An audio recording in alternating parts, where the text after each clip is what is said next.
2, 1. Man, we've got this down to a science now. Say what now? Welcome to Potter Familias. Coming to you from Fairhope, Alabama. I definitely talked before the intro. And I definitely have a new shirt on because your mom has been watching the videos. Oh, she got you new shirts? Yes. She bought me podcasting t-shirts. That's awesome. She's like, wear this one because it's great with your eyes. So are you coordinating by the day of the week now? And wear this one because it's gorgeous. Oh my gosh. Wait, now, did she just get you like a just big 2. bag of Walmart shirts? Oh, okay. I thought you meant like 5 and you were going to accessorize. She knew I'd be like, come on, don't get out of hand. But she got me 2. Which is kind of crazy. It still sounds like your mic is a little lower than my mic. I'm going to turn you up. It sounds good in my headphones. Yeah, because your headphones work. On both sides. Yeah. You're the audio guy. You're supposed to fix all the audio. You bought the equipment. I'm trying to do the video. This is your fault, Behringer. The 52-year-old guy. We're not sponsored by Behringer anymore. I'm the 52-year-old guy trying to do the IT stuff. And that's nuts. That's not what IT means. I'm trying to do all the digital things. There you go. I'm not helping you out with this one. You're not. I'm sorry. Okay. Main thing? Yeah, here we go.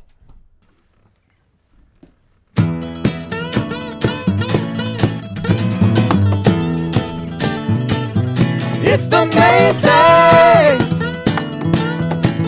Yeah, yeah, yeah. One book that I highly recommend for everyone to read is Dr. Chapman's book on the 5 love languages. And when that first hit the scene in my life, it's been around for decades now. But when I started reading it and a lot of people were popularizing it and talking about it, you can kind of read people on what their main love language is by the way that they love others. Okay. So if, let's say, you're really good about giving cards and giving little gifts and things, people are like, oh, your love language is receiving gifts. Or if you're great at giving hugs and holding hands, oh, your love language is physical touch. Is that because you naturally want to love other people the way that you most want to be loved? Absolutely. Okay, that makes sense. But for many people, they were like, oh, well, Todd, obviously your love language is words of affirmation because you're big on words of affirmation. Right. And I said, well, no, not really. I just like giving words of affirmation because, A, I grew up in a house where sarcasm was the norm. And I'll be honest, a lot of my relatives, very witty people. Funny, but it was oftentimes kind of biting. And I grew to not like it, and I grew also to try to weather it well. Okay. You kind of put up your barriers, you put your defenses up, and you know that it's coming. And most of the time, you felt like it was just a setup. Yeah. Like, here it comes. Here's the zinger. Yep. Zinger's coming at you. And I grew to not like it. So after a while, and unfortunately, I developed those habits, though. Mm-hmm. And I will be completely honest here and say I was funny. I was a funny guy. I was a class clown. Yeah. And it's easy to just zing people. Pa-cha-cow! Yes. Here we go. Cha-cha! Here it comes. And people are like, yeah, here it comes. It's a setup, baby, and it's coming at you. So for whatever reason, whether it was because of my conversion experience when I was growing up, and I just decided I'm not going to do that anymore. And it was hard. It was not an overnight change. It was something that I had to be really conscious about. But I started listening more to myself. And I started placing myself in the position of the receiver, of what was it like when you said this stuff. And most of the time people would go, they kind of slough it off and laugh. But I think it really hurt. I think it really hurt a lot of people.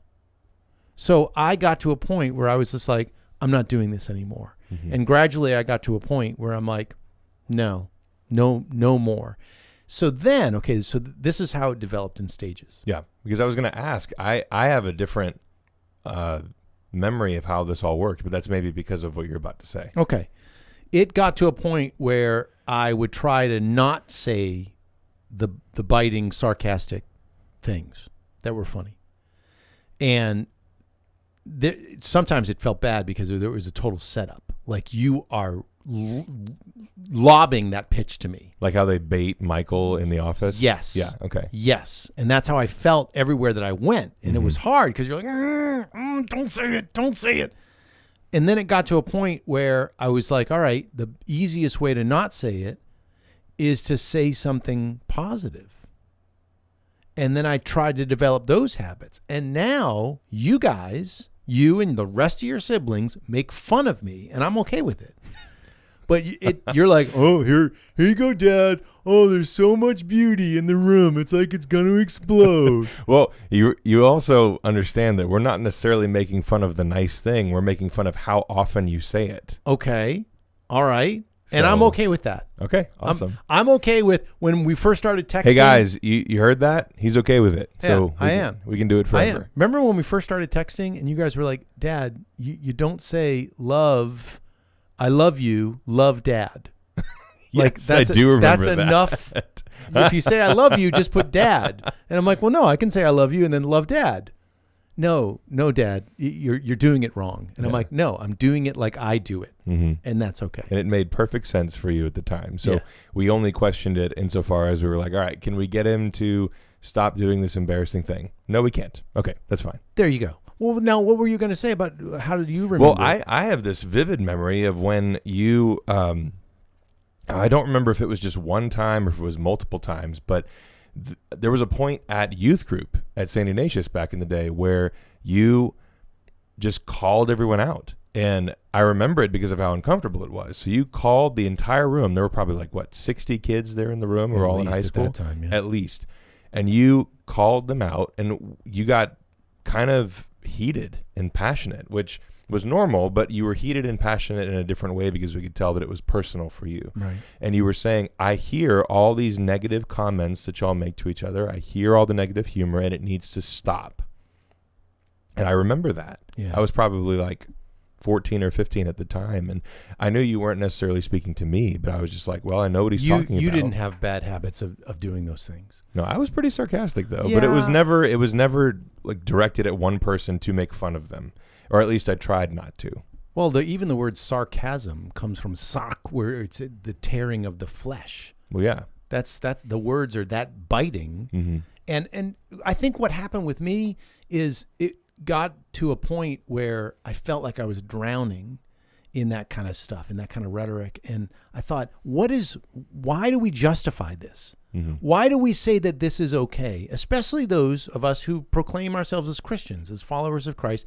I'm sorry, I do not see Jesus ever speaking that way to anyone. Yeah. And people would say, oh, come on, we're buddies. Mm-hmm. We're friends. We're close. Yeah.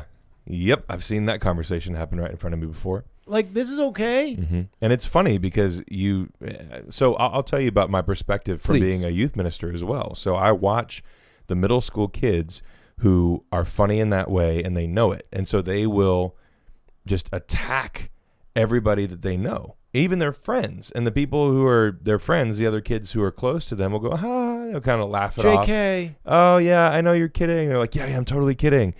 And then I look at 40-year-old men who are from, this area, like the parents of the kids that are in my youth group, and they act exactly the same way. Not everyone, but there are definitely examples where you can see what we're talking about, where the banter that happens between friends is extremely, extremely sarcastic and almost insulting.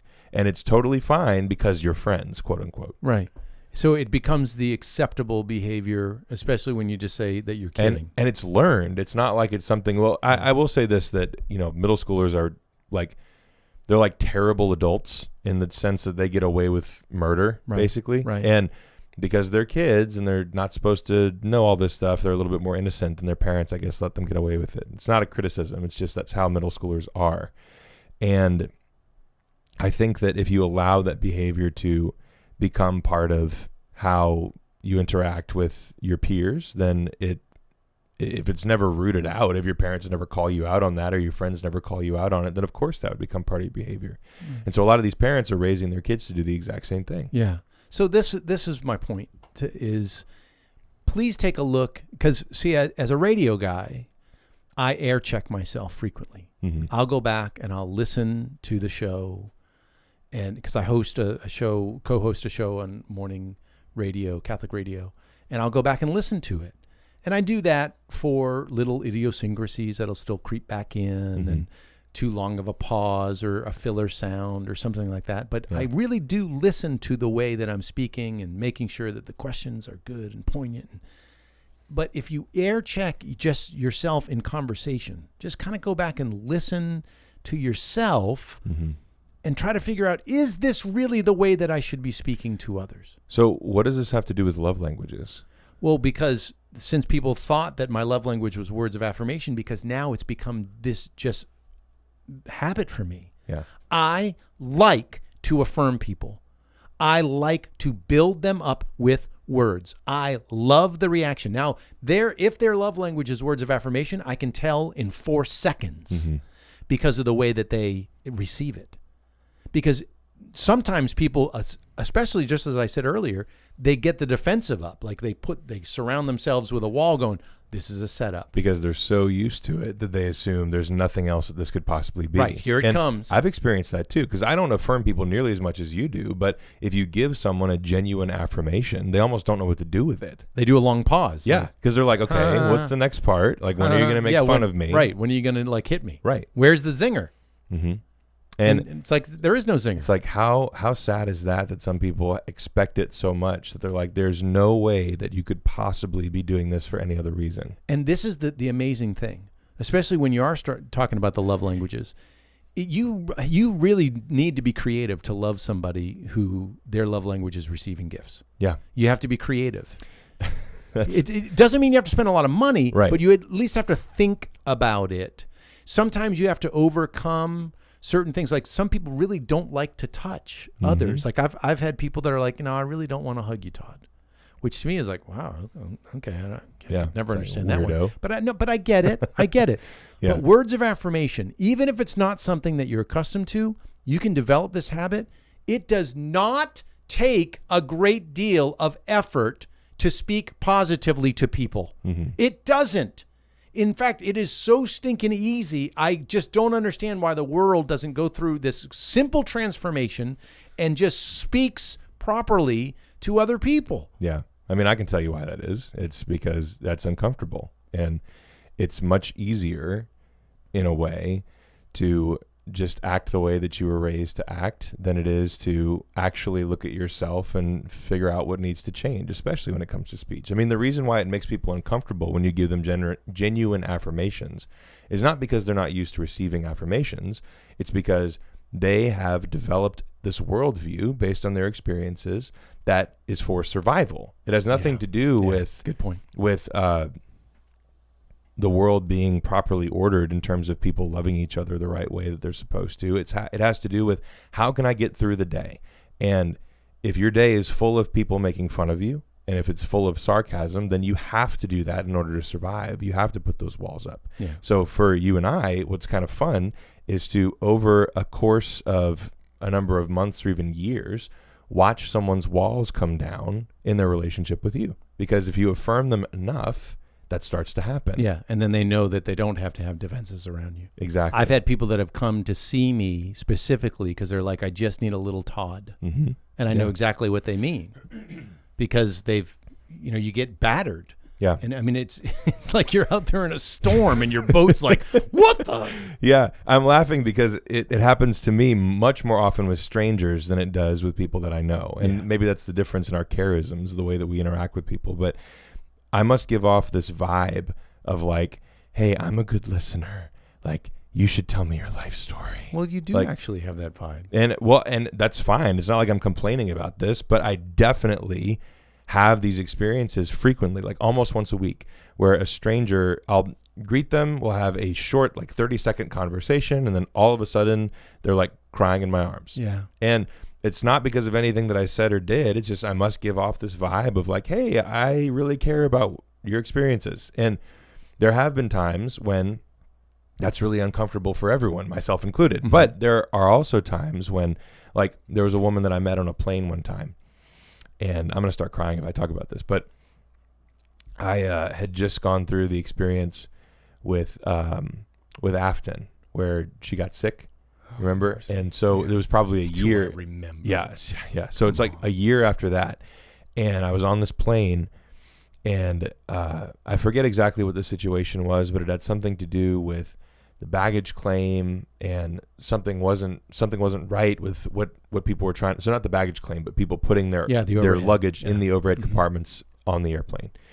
Something happened where there was a misunderstanding and people were yelling at each other or whatever. And there was this woman who, I forget even how we started talking, but we kind of were observing what was going on. And I said, hey, do you think we should go help or whatever? So we were able to kind of go up there and talk to the folks and calm everybody down. And then everybody went back to their seats and it was fine. And it turned out that this woman and I were sitting across the aisle from one another. And she starts telling me all about how her daughter had passed away the past year. And like she was still dealing with that, but she was like, but I trust in the Lord. And I was like, yeah, I do too, because my wife was sick or whatever. And so, it was this beautiful moment. I never saw her again. That was like 6 years ago. Wow. And we shared this incredibly intimate experience only because we both were like, hey, how can we help in this situation? Yeah. And then we just started talking and our life stories just came out. So it was mutual in that instance, but I knew that it was okay for me to do that with her because of how she was speaking to me. I could tell in our interaction that I was safe, right? So I think when you're using words of affirmation, when you're affirming people authentically, what you're doing is letting them know like, hey, it is safe right now for us to talk. Mm-hmm. And you're not necessarily saying, hey, tell me your secrets. You're just saying like, this is a space where it's okay for you to authentically be yourself. That's beautiful. Isn't that cool? Yeah. Like when you're affirming someone, that's what you're saying psychologically. Exactly. So this is my challenge to everybody listening is just try to make your speech, if those are some of your habits with the sarcasm and the negative humor, try to make it more positive. Now, the way that I did it was I literally for a while had to stop talking, and then I would oftentimes try to just say the opposite of what I was thinking, because I was thinking of some funny, biting things to say, and then I would say the opposite, and it was disjointed. I was so uncomfortable at first, and the people's reaction was uncomfortable and weird. They were waiting for the other shoe to drop. And I will say that for a while, people thought that I was joking and I wasn't. And it was a long journey until finally it got to a point where people got accustomed to it. Now they kind of joke about it. And expect it. They do expect it. Like my kids one time sent me a picture, all the older kids, the bigs were having a dinner, and they sent a picture of all the kids together. And I said, I'm sorry, I'm going to have to call the police. There's too much beauty in one room or something like that. Yeah. And then one of you text back, I win, meaning you had guessed what dad was going to text because I'm that predictable. Yes. And I don't care. Yeah. I don't mind being that predictable because if I'm going to be known for something now, I want it to be where love comes out of my mouth. Yeah, exactly. I want people to experience love by what I say. Mm-hmm. And that's anyone that you encounter. Just to say sweet things to the barista at the coffee shop. Yeah. Anyone that I encounter now, I want it to be positive speech. Mm-hmm. Positive speech. Yeah. Hey, do you have a cool thing today? I do actually. Do you have one? I do. Okay, cool. Here we go. Hit it up, baby. I'm totally going to win, by the way. You probably will. If you can win with the mantis shrimp, One cool thing. then what chance do I have? Yeah, the mantis shrimp was awesome. One cool thing. I cannot believe that. One cool thing. 300-mile-an-hour car beaten by a shrimp. What was the brand of the car again? The Hennessy F Venom. So it's made by a liquor company. Very funny. Okay. Sorry, was that sarcastic and biting? Is it not? It wasn't biting at all. Sorry, cool. Oh, dang. Now I can't find the video that I was looking at earlier. Well, what was it? It is, now I can't remember the name of it, but it's these Bluetooth AirPod looking things. Oh, dang it. You're going to win. That go in your ear and they translate. They automatically translate into another language. I've seen those. That is awesome. So these ones, you just talk into it and then you give the other one to the other person and you're speaking, and then what's going in their ear is their language. That is wild. That's one of the really cool things about. Okay, so mine is a tech thing as well. So that's really awesome. How fast can a fully loaded 18-wheeler go from 0 to 60? Oh, glory. On average. Yeah. Because it's different, obviously, from truck to truck, but just on average. Fully loaded with a 53-footer yeah, behind let's say 80,000 pounds. Oh, man. I mean, I would say it's going to take a good 20 seconds. No, it's more like double that. On average, about 40 to 45 seconds. Okay. All right. So it takes a long time. And there are truckers who will time this. Even if they have a really nice, brand new, updated trucks, it still takes them about 40 seconds if they're fully loaded to get up to 60 miles an hour. Yeah, I don't know what I was thinking. Okay. So we all know that I am a huge fan of Tesla, right? Indeed. So the Tesla Semi. Oh, my gosh. When it's fully loaded with an 80,000-pound trailer, how fast do you think you can go from 0 to 60? I don't even want to venture a guess. 20 seconds, which means that it's going to not only revolutionize trucking, but it's going to change the way that truckers drive, because they're used to having to look around and watch the traffic around them in a certain particular way, because if they don't, it can be really dangerous. Yeah. But this is going to change the way they drive, because it's like going from the speed of an 18-wheeler, how long it takes you to go from 0 to 60 from a red light, to still slow, but you're going to be able to keep up with the rest of traffic just fine. Well, it depends when you say still slow, because it takes my Ford Ranger about 30 seconds to go from 0 to 60. So fully loaded. So he Tesla will pass Semi. me.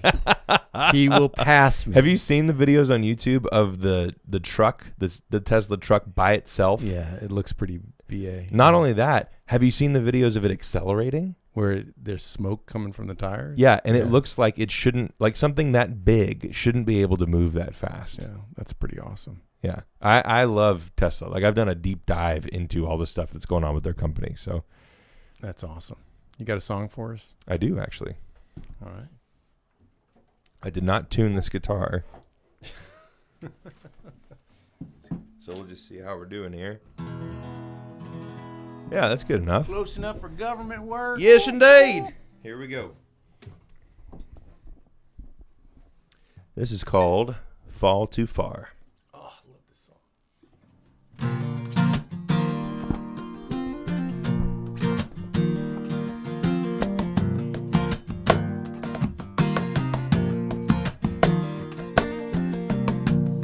There were times when I feel like I'm invincible, like nothing can touch me. And there were times when I feel like I'm so breakable that a breeze could shake me. There are times when I feel loved and I'm overcome, like when I was 18. There are times when I don't feel anything at all, just beat up and empty. Oh Lord, I won't fall too far, as long as you don't make this too hard. Yeah, my heart's already broken and scarred, so I'm begging you, don't make this too hard.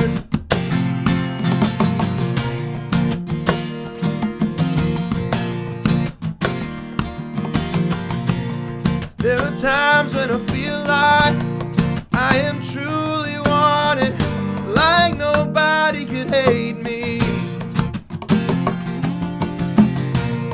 And there are times when I feel like I am all alone, and it leaves me aching. Oh Lord, there are times when I love you with a burning flame. You are all that I see, yeah. There are times when I'm so lost, getting through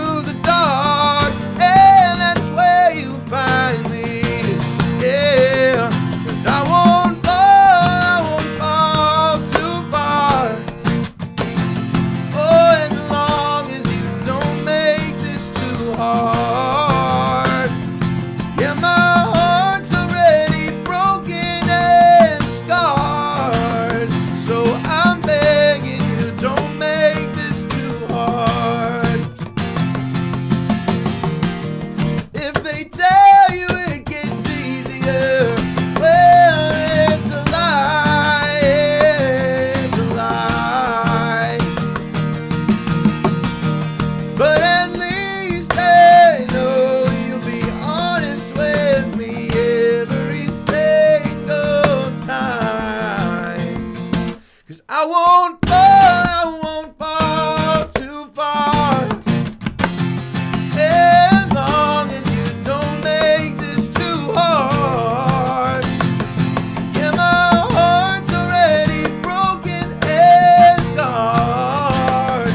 So I'm begging you, don't make this too hard.